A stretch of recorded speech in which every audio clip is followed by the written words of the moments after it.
My parents treated me like a miracle while erasing my sister from existence, then ignored her passing to celebrate my birthday, so I used her diary to reveal their abuse, and destroyed their lives with one perfectly timed moment of revenge.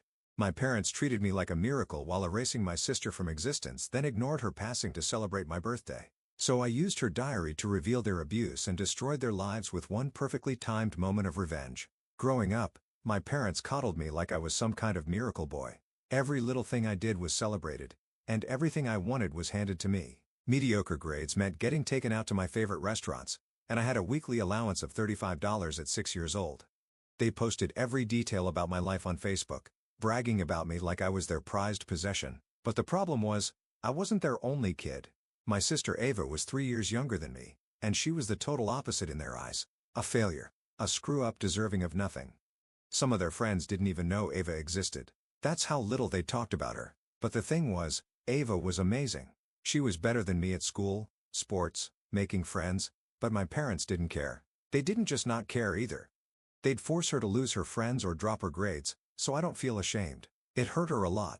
Every time I looked in her eyes, she was on the verge of crying. So when I was 8, I sat her down, and Pinky promised her that from today, I'd be the best big brother ever. And so from that day on, every time she brought home a good grade, I'd hype her up and use my allowance to buy her ice cream. I'd persuade our parents into going to her games by saying that I wanted to go. Every time our parents dismissed her achievements, I'd be the first one there, clapping for her and making her feel like every child should feel loved, heard, and seen. Our bond grew extremely strong over the years, but then tragedy struck. I was coming home from my first year of college, and my parents had planned a huge celebration for my 19th birthday. I told them I didn't want all that, but they never listened. Just kept planning everything for me. I told them again, I didn't care about that. The thing I wanted most was to spend time with Ava again. She was 16 now, bright and full of life despite everything she went through. They just chuckled at me, saying why would I want to spend time with their reject little sister? I ignored them. A few days before my birthday, Ava came bouncing into my room, holding this scrapbook she'd been making for months. She showed me pages filled with pictures and memories from our childhood. It's not finished yet, she said, smiling proudly. I still need a few more things to make it perfect. I hugged her tight. And then, just 3 days before the party, it happened. Eva was in a horrible car accident on her way to get art supplies for the scrapbook. She didn't make it. I collapsed to the floor when I heard crying so hard it felt like my soul was tearing apart. And all my parents could do was exchange a cold glance. My mother's first words were, "We'll need to adjust the birthday arrangements." The days after felt surreal. My parents mechanically arranged a sparse funeral, barely seeming to register what had happened. Instead, they obsessed over the details of my birthday party. When I begged them to cancel, my mom just said cheerfully, "Life goes on. Ava wouldn't want us to cancel your special day." But all I saw was them spending more time choosing my birthday cake than Ava's coffin. Cleaning out her room was unbearable. I sat in the middle of her floor, surrounded by her clothes and art supplies, tears streaming down my face. That's when I found her diary. Every page broke me a little more, reading about how deeply she felt our parents' rejection, but never blaming me. "Max is the only one who sees me," she wrote. "He makes me feel like I matter." The scrapbook was there too, unfinished. At the funeral, I gave a eulogy that left everyone in tears. Everyone except our parents who stood there, expressionless. Afterward, Dad pulled me aside, whispering, "Let's put this behind us. We have your birthday dinner reservations at 7. I felt sick to my stomach. On my birthday, the house was decorated lavishly. My parents handed me expensive gifts and revealed a huge cake reading our perfect son. I sat there numb with grief until Mom chirped, "Enough moping, Max. Ava had her day yesterday. Today is about you." It was like getting punched in the gut. I stood up, shaking with anger and sadness, asking how they could possibly celebrate. My father calmly replied, "We've always known you were special." Ava understood her place. That's when something snapped inside me. I exploded, telling them exactly how Ava felt. Unloved, invisible, and how I spent my entire life trying to shield her from their cruelty. My mother rolled her eyes, calling it teenage dramatics, while Dad shrugged and said, "Let's focus on the positive. We still have you." Tears blurred my vision. I grabbed the cake and hurled it against the wall. "I can't do this," I said, my voice shaking. Mom started theatrically sobbing, accusing me of betrayal, while Dad threatened to cut me off financially. I stared at them coldly and said, "You already cut me off in every way that matters." I packed my things, my hands trembling, and took Eva's scrapbook and diary, the only things left worth keeping, and headed out. Or at least I tried. Because my mother blocked me. "You're not leaving," she yelled. She screamed, her face contorted with rage. I tried pushing past my mother to leave with Ava's belongings, but she grabbed my arm with surprising strength, her nails digging into my skin. I instinctively pulled away, causing her to stumble backward into the wall, her head hitting with a dull thud. Dad rushed to Mom's side, checking her for injuries and glaring at me with pure hatred. But instead of backing down, I stood my ground, clutching Ava's diary to my chest. Dad's face contorted with rage as he lunged at me, trying to grab the diary while shouting that I had no right to take family property. I dodged his grasp and backed toward the door, telling them I was leaving and they couldn't stop me. But Dad threatened to call the police and report me for assault and theft. Panic surged through me as I realized they might actually take Eva's memories away from me. So I quickly stuffed the diary and scrapbook into my backpack. Mom recovered and started crying dramatically, begging me not to leave and saying they'd forgive me if I stayed. But her tears seemed hollow after years of watching her ignore Ava's pain. I told them I needed space and would be staying with my roommate Jake for a few days, hoping this compromise would diffuse the situation. Dad seemed to calm down slightly at my more reasonable tone and reluctantly stepped aside. But as I reached the door, he whispered, "If you leave now, don't expect any more tuition payments." I paused, the reality of potentially losing my education hitting me hard. But remembering Ava gave me strength to walk out anyway, saying, "Some things matter more than money." I crashed at Jake's apartment, emotionally exhausted, but relieved to be away from my parents. But after 3 days, my bank account was suddenly emptied, and my credit card declined when I tried to buy groceries. I called the bank in a panic, only to discover my parents had removed me from our joint accounts and canceled the cards they had co-signed. I applied for emergency financial aid at the university and picked up extra shifts at my campus job to stay afloat. But my parents started spreading lies to extended family, claiming I'd had a mental breakdown after Ava's death and become violent. Relatives I'd been close with started sending concerned messages or avoiding me altogether, leaving me feeling increasingly isolated. I decided to read through Ava's diary completely, hoping to find comfort in her words. But what I discovered was far worse than I imagined. Detailed accounts of emotional abuse when I wasn't around and hints that our parents had deliberately sabotaged a scholarship opportunity that would have been her ticket to freedom. I felt physically sick with guilt for not seeing the full extent of their cruelty and became determined to clear Ava's name somehow. I reached out to Ava's best friend Emma to share what I'd learned and possibly get more insight. But when we met at a coffee shop, I noticed someone watching us, my father sitting in his car across the street. Emma and I moved our conversation to her apartment, where she revealed Ava had been secretly recording our parents' behavior on her phone for months before the accident. Emma explained that Ava's phone had been returned to our parents after the accident, but she had backed up some of the recordings to a cloud account she shared with Emma for a school project. We spent hours listening to the recordings, hearing my mother tell Ava she was a mistake, and my father threatening to send her to a boarding school if she overshadowed me again, providing concrete evidence of their abuse. Armed with Ava's recordings, I decided to confront my parents one more time, hoping they'd finally acknowledge what they'd done. But when I arrived at the house, I found them hosting a dinner party with family friends, acting like grieving parents. I lost my composure and played one of the recordings loudly from my phone, causing shocked silence to fall over the gathering, as my mother's voice clearly said, "We only wanted one child, Ava. Max was enough." The guests looked horrified, and my parents scrambled to explain it away as Ava manipulating conversations. But my Aunt Susan, who had always been kind to Ava, stood up and asked them point blank if they had always treated Ava differently. The room divided, with some guests awkwardly leaving while others stayed, creating a tense standoff as my parents realized their carefully crafted image was crumbling.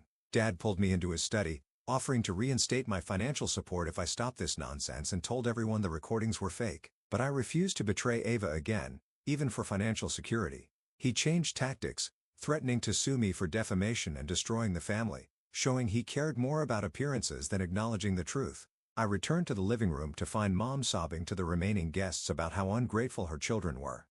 But Aunt Susan was looking through Eva's scrapbook, which I had brought with me, seeing the stark difference between family photos and the private moments Eva had captured with just me.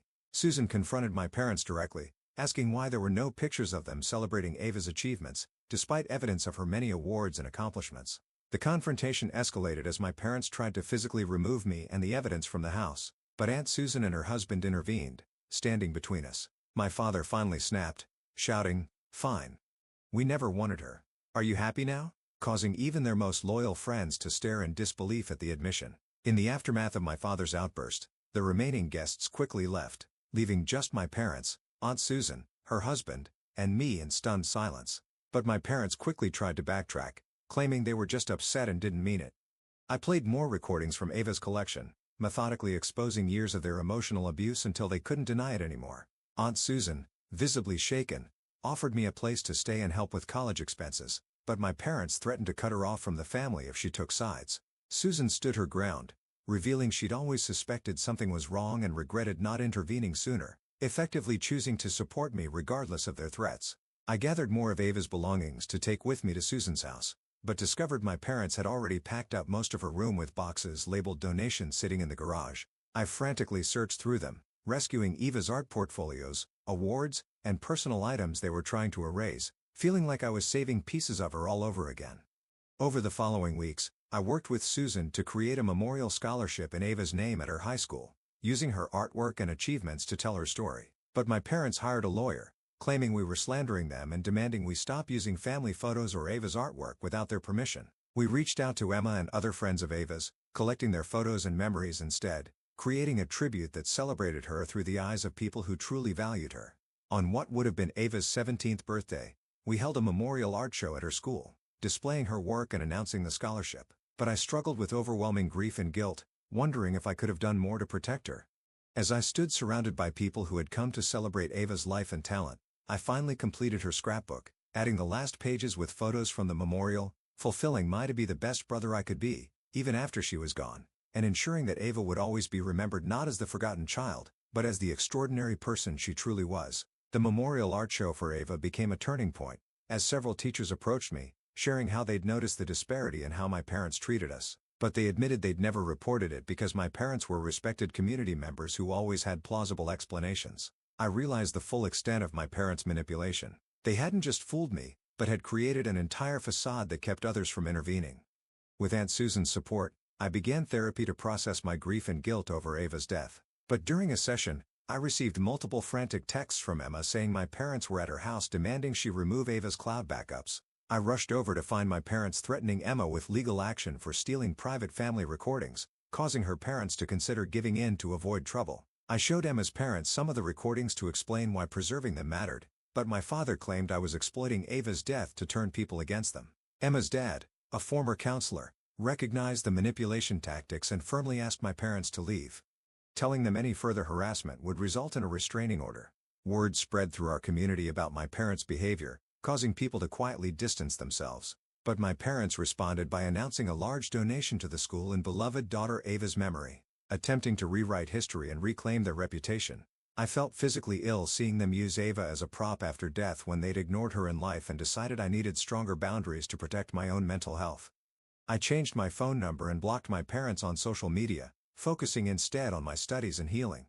But they somehow obtained my class schedule and ambushed me on campus, causing a scene by loudly proclaiming they just wanted to reconcile with their grieving son. I was forced to walk away while dozens of curious students watched. Later learning my parents had told the department secretary they were surprising me with a grief care package to get my schedule. The University Counseling Center helped me file for a no-contact directive after the campus incident, giving me some breathing room.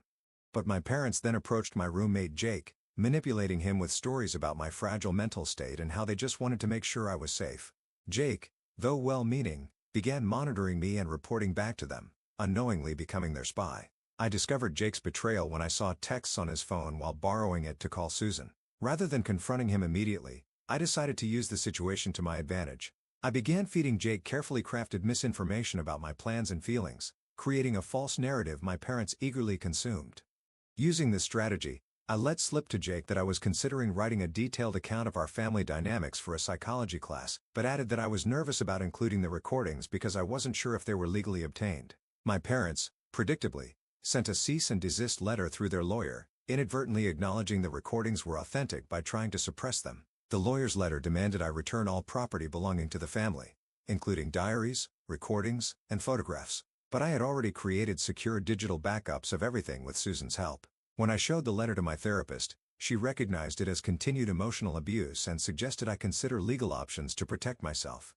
I consulted with a family law attorney who reviewed Ava's recordings and my documentation, but explained that while the evidence showed clear emotional abuse, legal action would be expensive and emotionally draining. The attorney instead helped me draft a powerful response letter detailing exactly how my parents had failed both their children with specific examples from the recordings, ending with my terms for any future contact. My letter to my parents included conditions: acknowledge their treatment of Ava, attend family therapy if they wanted any relationship with me, and stop the public performance of grieving parents.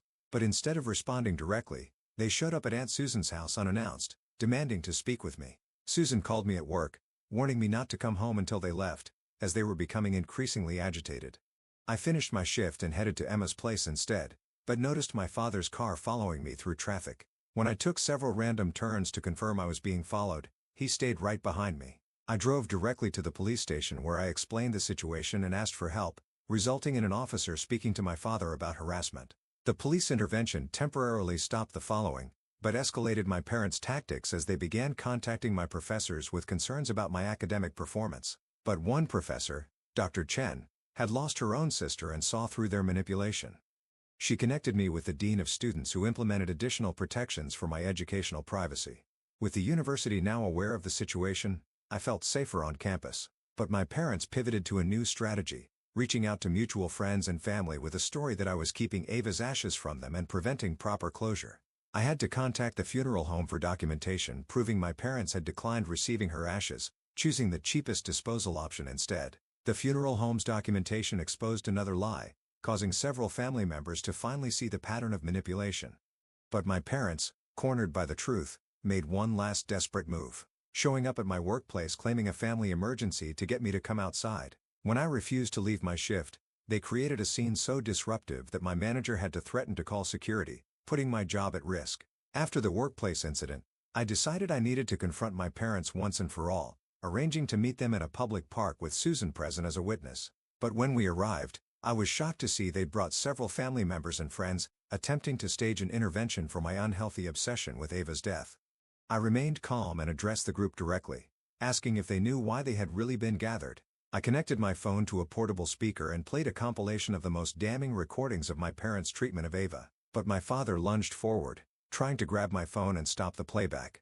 Susan stepped between us, while the assembled friends and family members listened in growing horror to my mother telling Ava she was nothing compared to her brother. As the recordings continued, some family members tried to leave, uncomfortable with what they were hearing. But my parents blocked their path, insisting everything was being taken out of context. My cousin Tyler, who had been close to Ava, stood up and shared his own observations of how they'd treated her at family gatherings, opening the floodgates for others to speak up.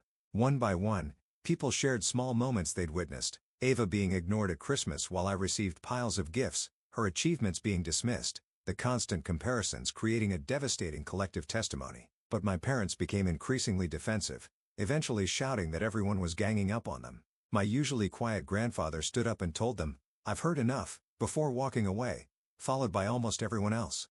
Left with just us and two stubborn family friends, my father finally dropped the facade, coldly stating that they had always known I was the special one, and Ava was just average. But I pulled out the final piece of evidence: Ava's academic record showing she had qualified for advanced placement in multiple subjects, alongside rejection letters with my parents' signatures declining these opportunities. Their last supporters finally saw the truth, leaving my parents truly alone with the consequences of their actions for the first time.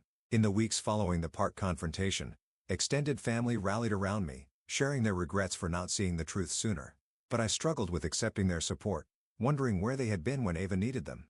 I started a family discussion group focused on recognizing signs of favoritism and emotional abuse, turning our painful experience into an opportunity for growth and awareness. My parents made one final attempt to regain control, threatening to sell our childhood home, where I still hope to retrieve more of Ava's belongings if I didn't end this nonsense. But Aunt Susan and Uncle Dave offered to buy the house themselves, neutralizing the threat. I was able to thoroughly search the house before they moved in, discovering a hidden box of Eva's awards and accomplishments my parents had kept from us both. The Eva Evans Memorial Scholarship gained momentum, with enough donations to support 2 students annually. But I worried that as time passed, people would forget the real Eva behind the scholarship. I worked with Emma and Ava's art teacher to create a permanent exhibition of her work in the school gallery, ensuring her talent would continue inspiring others. As the 1-year anniversary of Ava's death approached, I braced myself for renewed grief, but instead, found unexpected healing in completing a project she'd never finished. A children's book she'd been illustrating about 2 siblings who could only see the stars when they were together. I partnered with a local publisher to release Starlight Siblings under Ava's name, with proceeds going to her scholarship fund. At the book launch, I prepared myself for my parents possibly showing up to cause a scene, but instead, received a thin envelope containing a brief note acknowledging they had made mistakes with Ava, along with her birth bracelet from the hospital. While it wasn't the full accountability I'd hoped for, I recognized it as perhaps the first honest moment from them in years. Not enough for reconciliation, but enough to help me move forward, knowing that through the scholarship, the art exhibition, and now her book, Ava had finally become visible to everyone. Her light no longer dimmed by anyone. Her story told in her own voice and her legacy one of creativity and resilience rather than victimhood. Fulfilling my childhood promise to be the best brother possible by ensuring she would never be forgotten or diminished again.